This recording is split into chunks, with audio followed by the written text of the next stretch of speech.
हाय बच्चों, मैं राहुल चौधरी, त्रिवेणी बाल विकास इंटर कॉलेज बेदूपार का शिक्षक एक बार फिर से अपने YouTube channel mind growth coaching centre में आपका स्वागत करता हूं, अभिनंदन करता हूं। जिन बच्चों को हमारे ऑफलाइन कोचिंग ज्वाइन करनी है, हमारे सारे ऑफलाइन कोचिंग प्रारंभ हो चुकी हैं, तो वे बच्चे इस नंबर पे कॉल करके सारी डिटेल पता कर सकते हैं। आपके लिए एक सूचना है कि जिन बच्चों को class 9th, class 10th, first year और सेकेंड ईयर में एडमिशन लेना हो तो वो त्रिवेणी बाल विकास इंटर कॉलेज बेदूपार में संपर्क कर सकते हैं। वहां पे एडमिशन आपके चालू है। तो चलिए हम वीडियो को स्टार्ट करते हैं। तो बच्चों, इस वीडियो में सबसे अहम हम चीज को कवर करने वाले हैं। इस वीडियो में हम बात करेंगे कि इंपरेटिव सेंटेंस को हम पैसिव वॉइस में कैसे बदलें। बच्चों, बहुत कंफ्यूजन होता है, बहुत सारे डाउट होते हैं इस चीज को लेकर। बहुत बच्चों को अभी ये नहीं मालूम होता कि इंपरेटिव सेंटेंस क्या। तो सारी चीजें जो भी हमारे डाउट हम क्लियर कर लेंगे, कि जितने भी हमारे पास डाउट हैं मैं आपको क्लियर कर दूंगा। और आज के बाद आपको कोई भी दिक्कत नहीं होने वाली है किसी भी इंपरेटिव सेंटेंस को पैसिव वॉइस में बदलने के लिए। तो बच्चों, सबसे पहले हम बात करेंगे ये इंपरेटिव सेंटेंस है क्या। तो वह इंपरेटिव सेंटेंस होते हैं जिसमें किसी को आज्ञा दी जाती है, किसी को सुझाव दी जाती है, किसी से अनुरोध किया जाता है और किसी को सलाह दी जाती है। तो ये सारे सेंटेंस क्या होते हैं हमारे इंपरेटिव सेंटेंस। ये अगर हम बात करेंगे कि वो सेंटेंस जिसमें कमांड की बात हो, ऑर्डर की बात हो, एडवाइस की बात हो, रिक्वेस्ट की बात हो, कमांड की बात हो, सजेशन की बात हो, तो वो सारी चीजें क्या होती है हमारे इंपरेटिव में आते हैं। और सबसे बड़ी समस्या क्या कि कैसे मालूम पड़ेगा कि हमारा ये इंपरेटिव सेंटेंस है। तो बच्चों, इंपरेटिव सेंटेंस से पहचानने के लिए आपको जरूरी होता समझना, जो कोई भी इंपरेटिव सेंटेंस अगर है तो आप मेरी बातों को समझने का प्रयास करेंगे। तो वो क्या होंगे, अगर अफर्मेटिव होंगी तो हमारे क्रिया की फर्स्ट फॉर्म से स्टार्ट होंगी, इसके बगल में ऑब्जेक्ट होगा और फिर क्या होंगे हमारी अदर वर्ड होंगी। या फिर स्ट्रक्चर बिल्कुल याद कर लोगे। यानी कोई भी सेंटेंस अगर क्रिया की फर्स्ट फॉर्म से स्टार्ट हो रहा है तो वो क्या होगी, इंपरेटिव सेंटेंस की अफर्मेटिव सेंटेंस होगा। अगर वो नेगेटिव होंगी तो वो स्ट्रक्चर थोड़ा से हमारी बदल जाएंगे, वो हो जाएंगे डू नॉट या डोंट से स्टार्ट होंगे। ये बिल्कुल याद कर लेंगे। फिर वही होंगी क्रिया की first form, object plus other word. आई बात समझ में? ठीक है, बिल्कुल इजी है। यानी कोई भी सेंटेंस आपको अगर कहीं भी दिखा, अगर वो क्रिया की फर्स्ट फॉर्म से स्टार्ट है या डू नॉट या डोंट से स्टार्ट है तो आप तुरंत समझ जाओगे वो क्या है, हमारा इंपरेटिव सेंटेंस है। क्या है हमारा वो इंपरेटिव सेंटेंस। जैसे मैं कुछ आपको एग्जांपल दूंगा, तो अगर हम इसकी बात करेंगे तो हमने, जैसे मैंने क्या कहा कि डू दिस वर्क नाउ। तो डू हमारी क्या हो गई, करना, यानी कि क्रिया की फर्स्ट फॉर्म। तो क्या हो गई हमारी, ये हमारी क्रिया की फर्स्ट फॉर्म हो गई। ठीक है, और ये दिस वर्ड क्या हो गया हमारे ऑब्जेक्ट, और ये क्या होगा हमारा अदर वर्ड। तो पहले क्रिया होंगी, ऑब्जेक्ट होंगी, फिर अदर वर्ड होंगे। तो ऐसे हम बिल्कुल इजीली पहचान सकते हैं। नेगेटिव क्या होगा, डोंट अब्यूज हिम, यानी कि उसे गाली मत दो। ये क्या होगा हमारा स्टार्ट डोंट से होगा। और डोंट को हम क्या बोलते हैं फुल फॉर्म में, डू नॉट। तो ये बिल्कुल याद कर लेंगे, बड़ा आसान कॉन्सेप्ट है। यानी कोई भी सेंटेंस अगर क्रिया की फर्स्ट फॉर्म से स्टार्ट हो रहा है तो क्या होंगे, वो हमारा इंपरेटिव सेंटेंस होगी। और कोई भी सेंटेंस अगर डू नॉट या डोंट, ये हमारी कॉन्ट्रैक्शन है डोंट। डू नॉट का क्या होता है, कॉन्ट्रैक्शन डोंट होता है। तो अगर डू नॉट या डोंट से स्टार्ट है तो वो हमारे क्या होगी, इंपरेटिव होगी, लेकिन इंपरेटिव का नेगेटिव होगा। तो बड़ा आसान है। यानी क्रिया की फर्स्ट फॉर्म से स्टार्ट होगी तो इंपरेटिव का अफर्मेटिव, अगर डोंट से या डू नॉट से स्टार्ट होगी तो इंपरेटिव का नेगेटिव। ठीक है, तो ये जो हमारा मेन मुद्दा है कि कैसे हम ऐसे वाक्यों को क्या करेंगे, पैसिव वॉइस में चेंज करेंगे। तो चलिए समझते हैं। तो बच्चों, पैसिव वॉइस में चेंज करने के लिए यहाँ पे बिल्कुल फार्मूला आपको दिया हुआ है, बिल्कुल आप एक एक हम समझेंगे, एक एक चीज को हम समझने का प्रयास करेंगे। तो यहाँ करेंगे, अगर कोई भी वाक्य से अगर कमांड या ऑर्डर की बात हो रही है तो हम क्या लगाएंगे फार्मूला, पहले लेट का इस्तेमाल करेंगे, फिर ऑब्जेक्ट को सब्जेक्ट में कन्वर्ट करेंगे, फिर बी लिखेंगे और फिर क्रिया की थर्ड फॉर्म और अदर वर्ड होंगे तो अदर वर्ड है, और उसके बाद फुल स्टॉप लगा देंगे। ठीक है, यहां दिमाग में हो कि जो मैंने कहा कि ऑब्जेक्ट को सब्जेक्ट केवल बनाएंगे प्रोनाउन को। नाउन हमारा वही सब्जेक्ट होता है और वही क्या होता है हमारा ऑब्जेक्ट होता है। तो वहां पे कोई हमको परिवर्तन नहीं करना, हम केवल प्रोनाउन को ही परिवर्तन करेंगे। तो चलिए पहले एग्जांपल को समझते हैं कि जहां कमांड की बात होगी या ऑर्डर की बात होगी। जैसे मैंने कहा, तो पहला सेंटेंस हम समझेंगे। जैसे मैंने कहा कि open the door, open the door, ये क्या हमारी यहाँ पे कमांड की बात हो रही है, ऑर्डर की बात हो रही है कि दरवाजा को खोलिए। तो क्या इस्तेमाल करेंगे, पहले लेट, यहाँ पे ऑब्जेक्ट क्या है, द डोर। ये क्या है हमारे पास, नाउन है तो परिवर्तन नहीं होगा, यानी कि लेट द डोर बी लगानी है। और क्रिया की थर्ड फॉर्म क्या होगा हमारा, ओपेन्ड। बिल्कुल आसान कॉन्सेप्ट है ये, यानी कि हमें पहले लेट लगाना है। अब जो हमारा ऑब्जेक्ट था इसको क्या बनाना, सब्जेक्ट। तो ये नाउन है तो वही हो जाएंगे, परिवर्तन तो होगा ही नहीं। हमें बी इस्तेमाल करना और क्रिया की थर्ड फॉर्म का इस्तेमाल करना है। बच्चों तो दूसरी सेंटेंस हमारी की शूट द एनिमी नाउ। कह रहा है कि शूट द एनिमी नाउ, यानी कि जो एनिमी है, जो दुश्मन को तुरंत क्या करो, गोली मारो, शूट करो। तो ये भी हमारी क्या कमांड की बात हो रही है। तो कमांड में क्या करेंगे, पहले हम लेट का इस्तेमाल करेंगे। तो क्या होगा हमारा, होगा लेट द एनिमी, एनिमी, ठीक है। क्रिया की थर्ड फॉर्म पहले बी लगाएंगे, क्रिया की थर्ड फॉर्म शॉट नाउ। बस बड़ा आसान है कि नहीं। एक हम नेगेटिव समझने का प्रयास करेंगे कि डू या don't eat mango, do not eat mango या डोंट ईट मैंगो, यानी कि आम को मत खाओ। या हम मान सकते हैं कि हाँ ये हमारा ऑर्डर में है, किसी को हम ऑर्डर दें छोटे बच्चों को कि आम को मत खाओ, तो इसको क्या करेंगे, तो लेट मैंगो नॉट बी क्या eaten.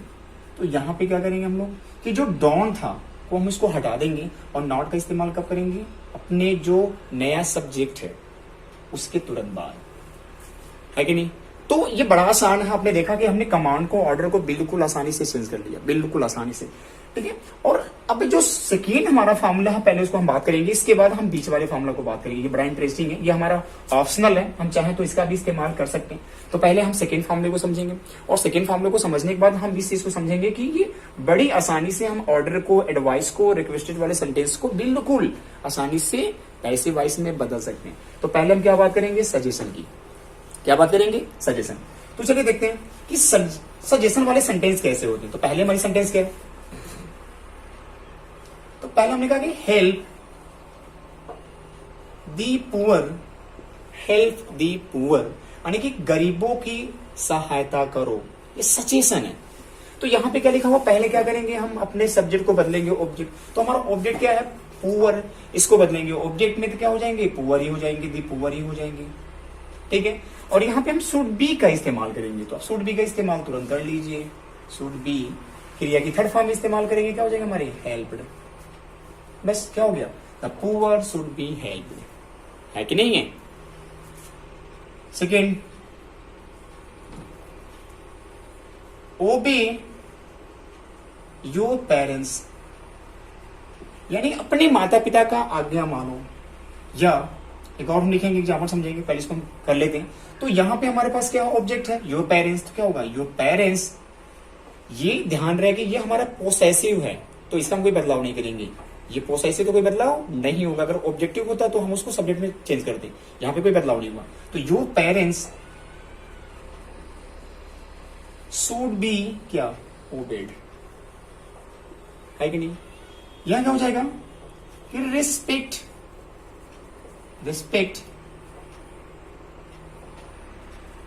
All the teachers, respect all the teachers, सभी शिक्षकों का सम्मान करो। ये भी हमारी क्या एक सजेशन है।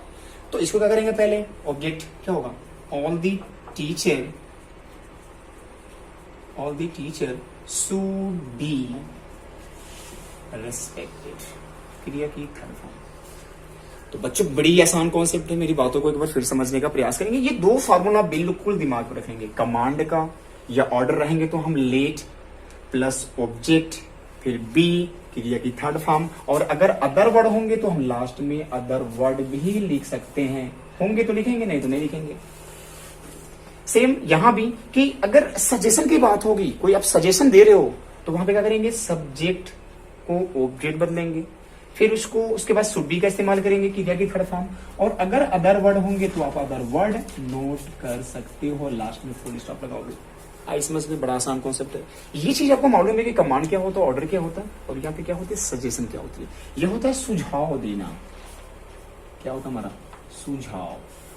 कमांड मीन्स क्या होता है, किसी को कमांड करना। ऑर्डर मीन्स क्या होता है, किसी को आज्ञा देना। है ना। ये कहीं ना कहीं दोनों सेंटेंस क्या होते हैं, दूसरे के मतलब टच में होते हैं, मतलब किसी को आज्ञा देना, ये कमांड करना है कि नहीं। अब ये चीज क्या होती है, यहाँ आपको समझने का प्रयास करेंगे कि अगर ऑर्डर को हमने किससे किया, अभी हमने किया लेट से, यानी कि लेट के बाद हमने ऑब्जेक्ट का इस्तेमाल किया, फिर बी लगाया, फिर कि धर्थ मदर वर्ड फुल स्टॉप। अब हम चाहें तो ऑर्डर वाले या एडवाइस वाले या रिक्वेस्ट वाले सेंटेंस को हम इस फार्मूले से कर सकते हैं, और वो फार्मूला क्या है, यहां मेरी बात समझने का प्रयास करेंगे, मैं आपको एग्जांपल दिखाऊंगा।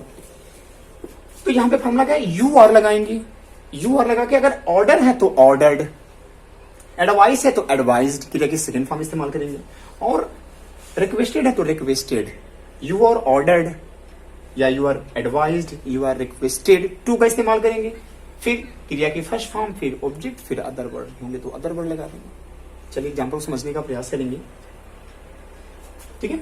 यहां पे जो हमने लगाया ऑर्डर्ड, एडवाइज्ड, रिक्वेस्टेड, ये क्या होंगे, ये हमारी क्रिया की थर्ड फॉर्म कहलाएंगे, सेकेंड फॉर्म नहीं कहलाएंगे। आई बात समझ में, क्या कहलाएंगे, दिमाग में हो ये आपके पास, ये क्रिया की थर्ड फॉर्म कहलाएंगे, सेकेंड फॉर्म नहीं कहलाएगा।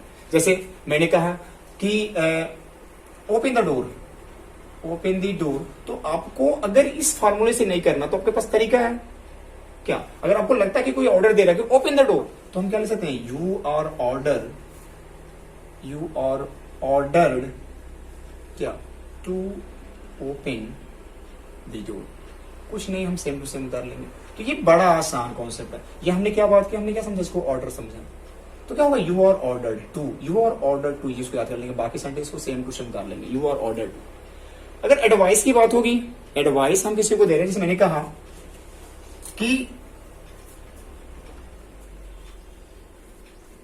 हमने, और हम बात करेंगे एडवाइस के बारे में बात करेंगे, तो अगर एडवाइस हम किसी को दे रहे हैं, जैसे मैंने कहा कि love your country, love your country, किसी को हम एडवाइस दे रहे हैं कि अपने देश से प्रेम करो, तो क्या हो जाएगा, you are advised to love your country, love your country, बड़ा आसान है। तो इसको हम सीधे यू आर एडवाइज्ड या यू आर ऑर्डर्ड या यू आर रिक्वेस्टेड, अगर रिक्वेस्ट की बात हो, यहां पे हमने क्या बात किया, एडवाइस की बात किया, लेकिन अगर क्या बात हो, अगर रिक्वेस्ट की बात हो, तो वहां पे हम यू आर रिक्वेस्टेड का इस्तेमाल कर सकते हैं। कैसे, जैसे मैंने कहा please give me a glass of water, please give me a glass of water, तो क्या होगा, यू आर रिक्वेस्टेड टू वही give me a glass of water, तो यहां पे हम कोई बदलाव नहीं करेंगे, बस लगाएंगे यू आर रिक्वेस्टेड टू, और यहां पे क्या बात हुआ था, रिक्वेस्ट की बात हुआ था। तो आपके पास दो तरीके हैं, चाहे आप इस चीज का इस्तेमाल करो, चाहे आप कमांड और ऑर्डर के लिए ये लगाओ फॉर्मूला, और चाहे आप ये लगाओगे ऑर्डर, एडवाइस या रिक्वेस्ट के लिए, तो सारी चीजें क्लियर हैं, बिल्कुल क्लियर। एक बार मेरी बात को फिर समझने का प्रयास करेंगे, कमांड होगा, ऑर्डर होगा, तो सबसे पहले हम लेट का इस्तेमाल करेंगे, फिर ऑब्जेक्ट लिखेंगे, फिर भी लगाएंगे क्रिया की third form, other word, full stop. और अगर सजेशन की बात होगी, सुझाव की बात होगी, तो वहां पे क्या करेंगे, हम लिखेंगे पहले ऑब्जेक्ट, फिर शुड बी, फिर क्रिया की थर्ड फॉर्म, फिर अदर वर्ड, फिर फुल स्टॉप। और इस चीज को अगर हम ऑर्डर को, एडवाइस को, रिक्वेस्ट को एक नए तरीके से करना चाहेंगे, यू आर का इस्तेमाल करके, तो बड़ा आसान कॉन्सेप्ट है। यू आर, ऑर्डर होंगे तो ऑर्डर्ड, एडवाइस होंगे तो एडवाइज्ड, और रिक्वेस्टेड होंगे तो रिक्वेस्टेड, इसके बाद टू लगाएंगे और फिर सेंटेंस को वही डाल लेंगे। लेकिन अगर काइंडली होगी तो प्लीज होंगी, तो वहां पे हम यहाँ पे रिक्वेस्टेड का इस्तेमाल करेंगे, और प्लीज और काइंडली को बिल्कुल सेंटेंस से हटा देंगे। यहाँ आपको बिल्कुल दिख रहा है, यहाँ पे था please give me a glass of water, तो प्लीज जहां लग जाता है, जहां पे काइंडली होता है, वहां पे रिक्वेस्ट की बात होगी। तो जब पैसिव वॉइस में बनाएंगे तो हम क्या करेंगे, प्लीज का काइंडली को हटा देंगे और यहाँ पे रिक्वेस्टेड का इस्तेमाल करेंगे कि यू आर रिक्वेस्टेड। आई समझ में? इसकी हिंदी क्या होगी, करेंगे यू आर ऑर्डर, आपको ऑर्डर दी जाती है to open the door, means दरवाजे को खोलने के लिए, दरवाजों को खोलने के लिए आपको ऑर्डर दी जाती है। यू आर एडवाइस, आपको सुझाव दी जाती है टू लव योर कंट्री, अपने देश से प्रेम करने के लिए। आपको आपसे अनुरोध की जाती है to give me a glass of water, मुझे एक गिलास पानी देने के लिए। बड़ा आसान बच्चों कॉन्सेप्ट था, बिल्कुल इजी कॉन्सेप्ट है, और इसको बिल्कुल समझने का प्रयास करेंगे। जहां तक हो सके इसको स्क्रीन शॉट ले लेंगे और इन स्क्रीनशॉट लेने के बाद इसको बिल्कुल अपने कॉपी में नोट कर लेंगे और इस पे प्रैक्टिस करेंगे। बहुत सारे सेंटेंस हैं, उसको प्रैक्टिस करेंगे और जहां भी आपको डाउट होता है इंपरेटिव सेंटेंस में, और अगली वीडियो में हम बनाएंगे लेट वाले वाक्यों को पैसिव वॉइस में कैसे बदलेंगे, और अगली जो वीडियो आएगी नेक्स्ट वीडियो उसमें हम बात करेंगे कि मोडास वाले जो सेंटेंस हैं उनको हम पैसिव वॉइस में कैसे बनाएंगे, है कि नहीं। तो बच्चों, अगर आपको हमारा वीडियो अच्छा लगा तो प्लीज हमारे चैनल को सब्सक्राइब करें और जो बगल वाली बेल आइकन है उसको दबाना बिल्कुल ना भूलें, ताकि जब भी हम एक नया वीडियो अपलोड करें तो आपको वो नोटिफिकेशन के द्वारा मिल सके। तो आज के लिए इतना ही। Thank you, have a nice day, keep learning, enjoy your life. जय हिंद।